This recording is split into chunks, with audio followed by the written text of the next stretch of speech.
Halo teman-teman, selamat datang di channel Playtech. Di video kali ini kita akan membahas mengenai function atau fungsi.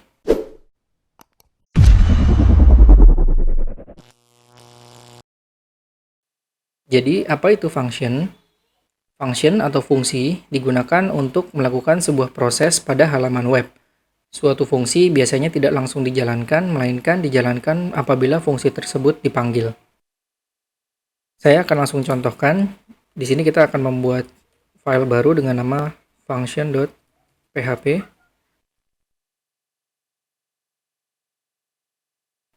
Function atau fungsi itu dibuat dengan cara mendeklarasikan function tersebut ya teman-teman. Cara mendeklarasikannya adalah seperti ini. Di sini ada beberapa bagian yang harus teman-teman isi. Yang pertama adalah public atau private. Fungsinya adalah untuk mendeklarasikan apakah function ini bersifat public, yang artinya nanti akan bisa diakses di luar dari kelas. Lalu kemudian di sini ada function yang menandakan bahwa ini adalah kode fungsi. Dan yang berikutnya adalah nama function tersebut. Di sini teman-teman bebas menamakan functionnya. Lalu di dalam function, kita juga bisa memberikan argumen teman-teman. Jadi, semisal teman-teman ingin mendapatkan parameter ya. Semisal di sini teman-teman ingin memasukkan data dari luar, atau ketika sesuatu menjalankan fungsi ini, maka dia harus menyertakan data yang diminta. Nah, teman-teman bisa menuliskan argumen tersebut di sini, nanti variabel yang ada di sini akan bisa digunakan di dalam kode di bawah ini. Fungsi sendiri itu sebenarnya dalam PHP juga sudah ada ya teman-teman, bawaan dari PHP-nya. Seperti misalnya echo. Echo ini adalah satu fungsi di dalam PHP yang sudah disediakan oleh PHP. Yang fungsinya adalah untuk mencetak string atau mencetak data ke dalam halaman web. Selain dari echo, banyak sekali teman-teman bisa mencarinya di Google aja. Misal kita cari aja PHP function. Seperti ini. Teman-teman bisa buka website dari W3 Schools. Nah, di bagian sini, di W3 Schools ini sudah menyediakan list function yang teman-teman bisa gunakan dalam PHP.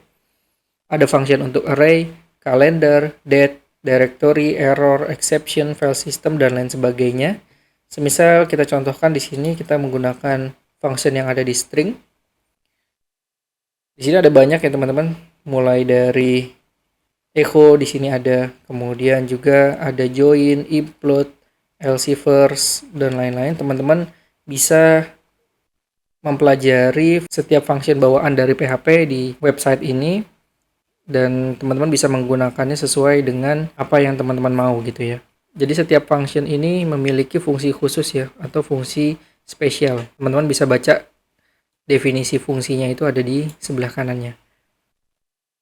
Semisal kita contohkan kita akan menggunakan string to lower ya teman-teman. Jadi string to lower itu adalah fungsi untuk merubah string menjadi lowercase letter atau huruf kecil semua. Di sini kita akan langsung contohkan aja. Kita akan mencetaknya. Echo string to lower. Kita tulis stringnya misalnya selamat datang di Playtech. Semisal di sini kita menggunakan huruf yang tidak beraturan ya teman-teman. Misalnya di sini ada huruf besar di tengah-tengah setiap katanya. Namun ketika kita jalankan dalam browser kita,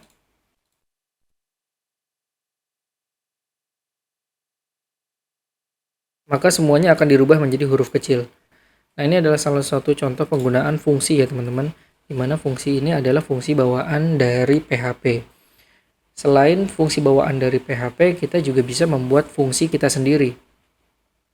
Jadi, cara membuatnya adalah kita ketikkan function saja, seperti ini. Kemudian kita tulis nama functionnya. Misal kita akan membuat fungsi untuk menampilkan kalimat hello world ya teman-teman. Jadi di sini kita tuliskan function write message seperti ini, yang isinya adalah echo hello world. seperti ini. Nah, teman-teman perlu ingat bahwa walaupun kita tulis di sini, program ini tidak akan dijalankan ya teman. Fungsi itu tidak akan berjalan kecuali fungsi ini dipanggil. Jadi semisal di sini sudah ada fungsi untuk menulis. Sebelum kita panggil, cara memanggilnya adalah dengan menuliskan nama fungsinya. Setelah kita tuliskan, baru fungsi ini akan dijalankan. Itulah tujuan penggunaan fungsi ya teman-teman. Jadi ketika teman-teman mempunyai sebuah program, misalnya program ini akan dilakukan secara berulang, maka teman-teman tidak perlu menuliskan program tersebut berulang-ulang. Melainkan teman-teman hanya perlu menuliskan program tersebut di dalam sebuah function. Yang nantinya ketika setiap kali program itu ingin dijalankan, teman-teman hanya menuliskan nama functionnya saja. Seperti itu. Kemudian misalnya ada contoh kasus lagi, kita perlu menuliskan sebuah kalimat di mana di sana terdapat namanya gitu ya. Misalnya kita menuliskan halo, kemudian di sini ada nama, ada variabel nama. Kita ucapkan selamat datang di Playtech seperti ini. Kalau misalnya teman-teman ingin menuliskan nama seperti ini, maka teman-teman perlu menuliskan variabel ini di dalam argumen. Cara menuliskannya adalah seperti ini. Pastikan nama variabel yang ada di argumen dengan nama variabel yang akan digunakan nanti itu sama. Dan ketika misalnya kita tulis di sini nilainya, semisal di sini saya tulis Budi, maka yang dijalankan adalah halo Budi, selamat datang di Playtech. Hal ini terjadi karena nilai Budi ini akan secara otomatis diparsing ke sini atau ditransfer ke bagian function ini yang nantinya di dalam akan digunakan untuk dimanipulasi datanya. Nah, ketika teman-teman sudah menuliskan argumen seperti ini, maka ketika kita memanggil, nilai argumen yang diminta itu wajib diisi. Semisal di sini teman-teman tidak mengisinya, maka yang terjadi akan ada pesan error. Yang tulisannya adalah argumen count error. Jadi argumen yang dibutuhkan ini tidak memenuhi. Yang dibutuhkan argumennya adalah satu buah data, namun di sini tidak memenuhi, seperti itu.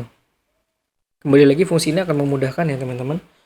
Jadi kalau misalnya kita punya banyak nama, kita tidak perlu lagi menuliskan kalimat echo ini secara berulang-ulang. Jadi kalau misalnya kita punya template kalimat salam, kemudian yang berubah hanya namanya saja yang ingin diganti gitu ya. Misal tadi kita gunakan Budi. Lalu kita punya lagi di sini ada Richard.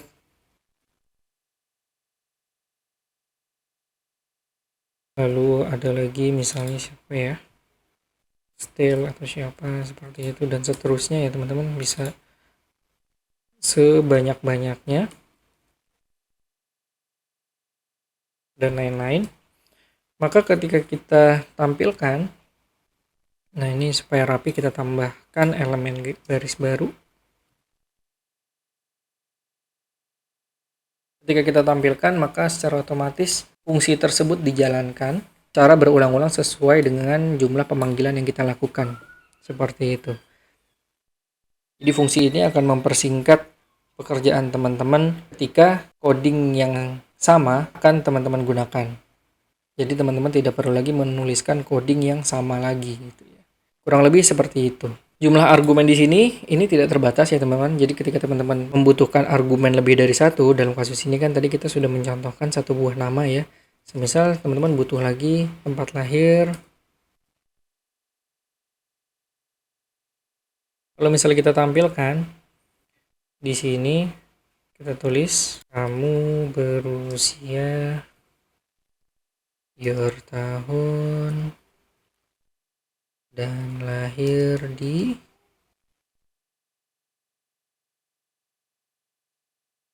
place. Seperti ini ya. Maka ini juga sama, kalau misalnya teman-teman sudah mendeklarasikan bahwa untuk menjalankan fungsi write message ini, kita membutuhkan 3 buah argumen gitu. Nah, kalau misalnya kita hanya mengisi satu buah data, maka yang terjadi adalah muncul pesan error, yaitu kurang data argumennya kurang. Nah, untuk menjalankannya di sini teman-teman juga menggunakan koma. Misalnya Budi ini berusia 25 tahun. Tempat lahirnya adalah di Jakarta gitu ya. Kemudian di sini ada Richard yang usianya 27 tahun misalnya, yang lahirnya di Amerika. Di sini ada Steel yang umurnya 30, lahiran dari Belanda. Lalu di sini ada Borch, usia 30, yang kelahiran dari Jerman. Nah, seperti ini semisal, maka ketika jalankan dia akan sukses ya. Dan seperti sebelumnya, data yang dibutuhkan ini langsung dicetak, langsung dimanipulasi. Jadi salamnya, template-nya sama, tapi data yang dibutuhkan dalam argumen tadi itu berbeda. Di sini ada Budi, Richard, Stell yang usianya sesuai dengan yang diinput dan tempat lahirnya yang sesuai juga dengan yang diinput. Seperti ini penggunaan function secara sederhana. Nah, semisal selain untuk mencetak salam, teman-teman juga bisa melakukan penjumlahan. Misalnya, teman-teman punya sebuah fungsi untuk menjumlahkan ya. Sini kita sebut saja fungsinya adalah add numbers. Nah, di sini ada number yang pertama yaitu A dan number yang kedua yaitu B. Sorry, ini bukan tanda plus tapi koma. Nah, semisal di sini teman-teman ingin melakukan penjumlahan ya teman-teman. Misal di sini kita akan menampilkan yaitu jumlah A ditambah dengan jumlah nilai A ditambah dengan nilai B. Maka kalau misalnya kita jalankan fungsinya, kita jalankan dengan menulis fungsinya add numbers yang dibutuhkan dua argumen, semisal 10 dan 20, yang dihasilkan adalah 30. Nah, ini kan penjumlahan hanya dilakukan untuk bilangan ya teman-teman, tidak bisa menggunakan string. Nah, kalau misalnya kita tidak menuliskan tipe datanya di argumen, maka semua tipe data dapat diterima oleh si fungsi ini. Semisal di sini kita akan tulis saja 10-nya dalam bentuk string, misalnya 10 hari gitu ya. Maka yang terjadi adalah seperti ini. Akan terjadi pesan error bahwa non-numeric value encounter. Jadi nilai di sini ini tidak bisa dijumlahkan karena datanya, nilai data A ini itu adalah bertipe string. Nah, teman-teman juga bisa melakukan proteksi sebelum ya. Jadi sebelum data ini diolah di echo sini, kita bisa menambahkan tipe data yang dibutuhkan. Semisal di sini kita butuhnya adalah integer. Tuh, maka teman-teman tinggal menulis saja di sini integer in seperti ini. Maka hasilnya adalah seperti ini ya teman-teman. Argumen 1 must be type of in. Nah, ini lebih spesifik. Kita akan diberitahu bahwa argumen nomor 1 itu akan bertipe integer. Begitu teman-teman. Selain itu, argumen di dalam fungsi juga bisa memiliki default value teman-teman. Jadi kalau misalnya di sini kita akan melakukan penjumlahan, namun kita tidak ingin ada pesan error seperti ini karena akan membuat aplikasi kita menjadi kurang profesional ya teman-teman, kalau misalnya muncul pesan error yang sulit dibaca oleh orang awam seperti ini. Maka kita bisa memberikan default value ya. Misalnya di sini adalah 0. Nah, kalau misalnya ini kita jalankan tanpa menggunakan argumen, maka dia akan tetap mengeluarkan hasilnya. Karena apa? Ketika misalnya di sini tidak ada argumen sama sekali, maka variabel atau argumen-argumen yang dibutuhkan akan memiliki nilai default gitu. Jadi kalau misalnya di sini kita tambahkan angka semisal di sini adalah 10, maka yang terjadi adalah 10. Hal ini karena 10 ini akan masuk ke dalam variabel yang pertama. Sedangkan variabel yang kedua di sini tidak kita masukkan, atau dengan kata lain dia akan menggunakan nilai defaultnya seperti itu.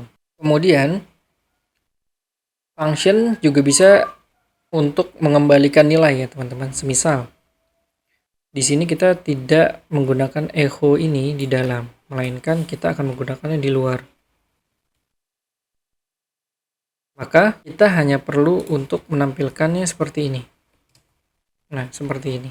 Ini dilakukan jika kita tidak ingin fungsi ini menjalankan atau secara langsung menampilkan ke halaman web ya. Jadi semisal kita ingin merubah datanya lagi. Misal kita punya data di sini, kita akan menampilkan nilai yang bermacam-macam. Misalnya di sini kita akan menampilkan rumus penjumlahannya gitu ya. 5 ditambah 7 sama dengan, maka di sini kita bisa menggabungkan add numbers 5,7 seperti ini. Kita tambahkan elemen baris baru seperti ini. Nah, kalau misalnya kita punya penjumlahan yang lainnya, misalnya 10 ditambah 15, kita tinggal buatkan saja 10 tambah 15. Nah, ini akan lebih mempermudah ya teman-teman. Karena apa? Karena sebenarnya tampilannya itu tidak sama semua atau berbeda-beda satu sama lain. Sehingga kita tidak bisa ketika kita memanggil function, template-nya menggunakan template yang ada, begitu. Kita harus menjabarkan template-nya di luar, namun function ini digunakan hanya untuk melakukan perhitungan saja. Seperti itu. Maka kalau misalnya kita tampilkan lagi, hasilnya adalah seperti ini. 5 tambah 7 sama dengan 12, di mana nilai 12 ini dihasilkan dari penggunaan function ini, yang dia mengembalikan atau mereturn nilai A ditambah dengan nilai B sesuai dengan argumen ini. Yang kedua pun sama. Di sini dia menampilkan nilai 25 di mana function ini dijalankan sesuai dengan argumen yang diinput, lalu dia mengembalikan nilainya dengan menjumlahkan. Dalam kasus lain, kita juga mungkin perlu untuk mendeklarasikan secara strict bahwa keluaran atau nilai balik yang dihasilkan dari sebuah function itu bertipe data apa gitu ya. Semisal di sini kita akan melakukan penjumlahan, dan di sini kita tahu bahwa penjumlahan integer di mana nilai A itu adalah integer, B integer, itu pasti keluarannya adalah integer juga. Begitu, maka kita bisa menuliskan titik 2 seperti ini dan integer. Ini menandakan bahwa keluaran dari fungsi ini harus bernilai integer. Hal ini akan menggaransi kode yang ada di dalam sini itu tidak keluar dari fungsi utamanya untuk mengembalikan nilai integer. Misal di sini kita punya kode yang cukup banyak di bawah sini gitu ya. Lalu tiba-tiba kita lupa bahwa sebenarnya fungsi ini adalah untuk mengembalikan nilai integer gitu ya. Alih-alih kita mengembalikan nilai integer, kita mengembalikannya dengan nilai string gitu ya. Misalnya di sini kita punya nilai 15 seperti ini. Maka yang terjadi kalau misalnya kita panggil si add numbers ini dan kita balikan nilainya dengan nilai str ini, hasilnya adalah muncul pesan error unexpected token return, di mana nilai return dia ini tidak diterima karena fungsi ini telah dideklarasi bahwa outputannya harus bertipe data integer. Begitu.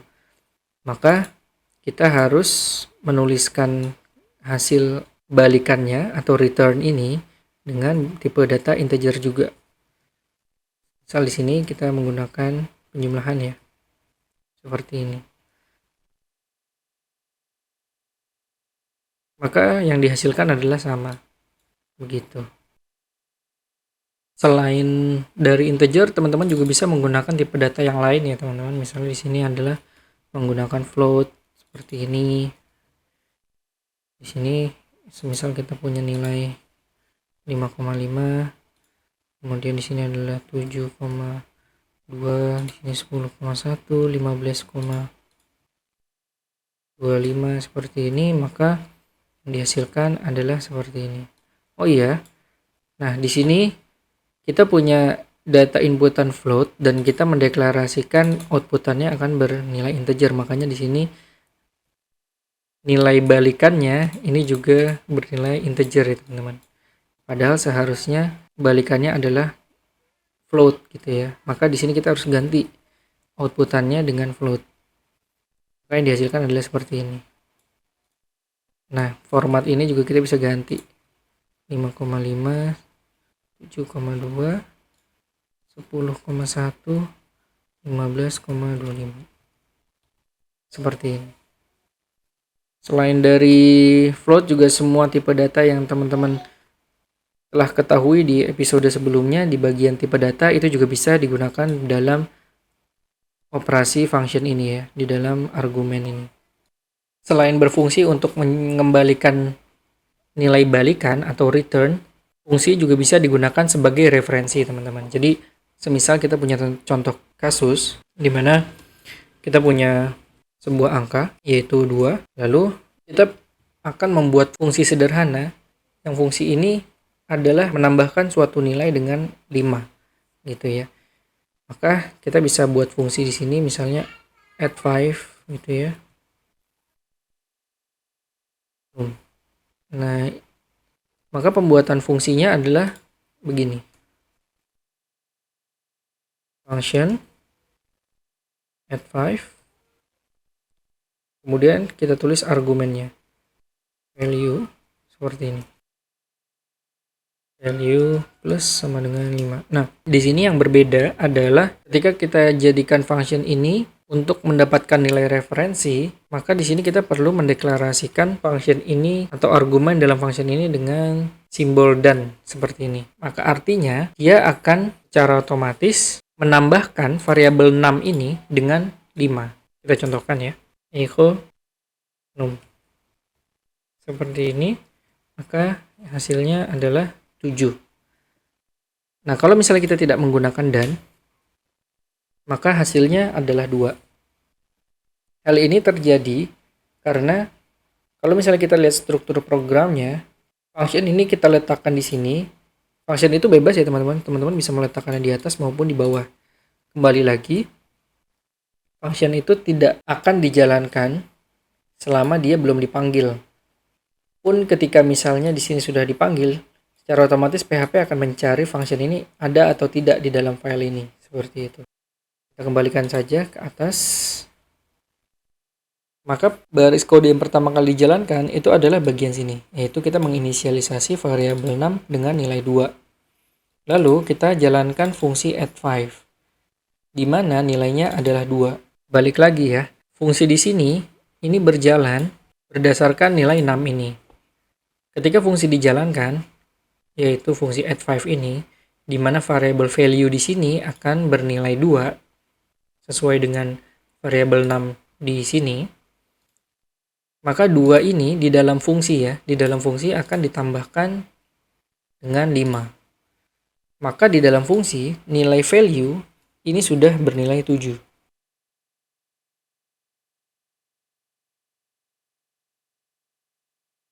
Seperti ini. Namun yang kita lakukan selanjutnya adalah menampilkan nilai num, bukan nilai value ya, nilai num ke dalam halaman web. Maka secara struktur, nilai num ini akan tetap 2, karena kita memanggil segala sesuatu itu di luar function, bukan di dalam function. Begitu. Nah, berbeda ceritanya kalau di sini kita tambahkan simbol dan, di mana artinya dan ini adalah dia akan merujuk atau merefer ke variabel yang berkaitan dengan argumen ini. Dalam hal ini, variabel yang berkaitan dengan argumen ini adalah num. Maka num akan dijadikan sebagai referensi. Ketika nilai value di sini kita tambahkan 5, secara otomatis variabel yang berkaitan yaitu di sini num itu akan ditambahkan dengan 5. Maka secara otomatis kalau misalnya kita tambahkan dan seperti ini, variabel yang bersangkutan walaupun itu di luar dari function, nilainya akan dioperasikan. Dalam hal ini adalah ditambahkan dengan 5. Untuk itu hasilnya adalah 7. Seperti itu. Kurang lebih seperti itu teman-teman. Kita sudah membahas mengenai fungsi bawaan dari PHP dan fungsi yang kita buat sendiri ya teman-teman. Mulai dari fungsi sederhana, fungsi dengan argumen yang memiliki tipe data, lalu fungsi dengan argumen yang memiliki tipe data dan memiliki default value, lalu fungsi yang memiliki nilai balik atau return value, dan yang terakhir adalah fungsi yang memiliki nilai referensi. Sekian dulu video kali ini. Semoga video ini bermanfaat. Sampai jumpa di video berikutnya. Sampai jumpa.